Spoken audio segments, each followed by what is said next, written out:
Picture this. You're sitting at a dinner table. Maybe it's Thanksgiving. Maybe it's just a random Tuesday.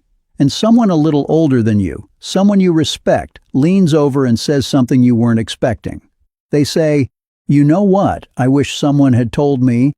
And then they pause. In that way, people pause when they're about to say something that actually costs them something to say out loud.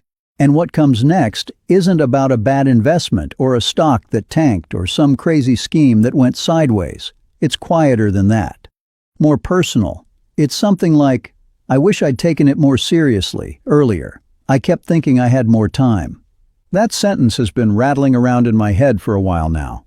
My name is Rick, and honestly, I spend probably too much time thinking about money. Not in a Wall Street, spreadsheet-obsessed kind of way, but more in the human sense. Why do smart, thoughtful people consistently make the same financial mistakes across generations? Why does the knowledge that something is important never quite translate into actually doing it?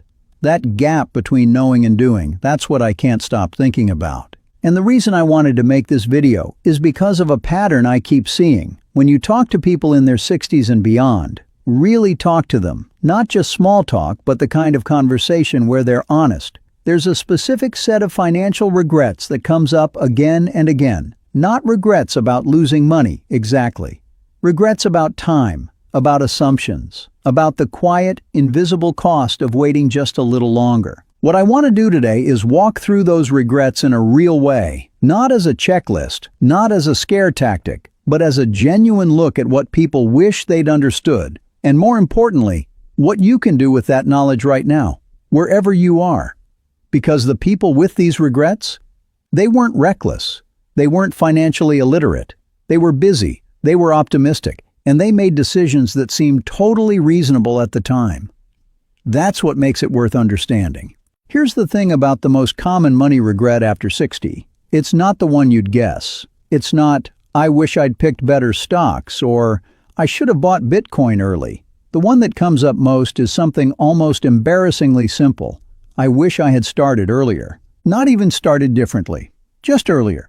There's a woman named Sandra, retired school teacher, incredibly sharp, the kind of person who can tell you exactly how much she spent on groceries in 1987, who told me she didn't open a retirement account until she was 38. She wasn't lazy, she wasn't irresponsible. She just had this persistent, low-grade belief that she'd figure it out later.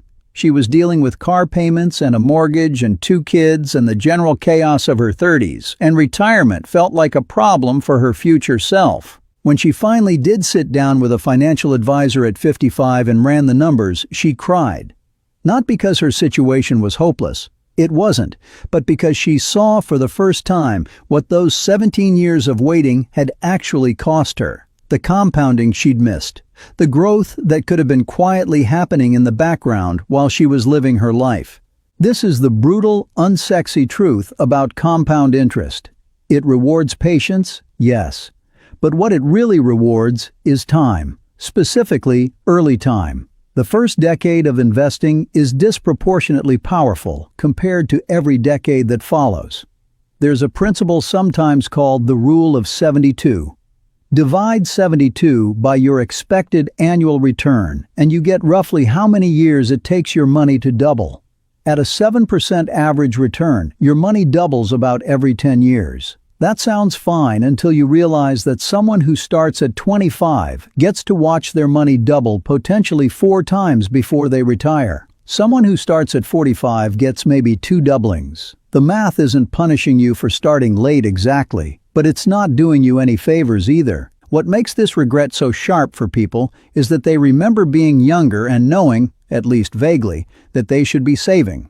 The information was available. It wasn't a secret. They just didn't feel the urgency the way they feel it now. There's something almost poignant about that. You can't go back and shake your younger self. You can only sit with the cost of what didn't happen. If you're reading this and you're in your 30s or 40s and you're nodding along, this is your version of that dinner table conversation. The best time to start was 10 years ago. The second best time is right now, this week, before you finish watching this video and move on to something else. Okay, so here's a concept that I think gets undersold in financial conversations, and it directly feeds into one of the biggest regrets people carry into their 60s. It's called lifestyle inflation, and it's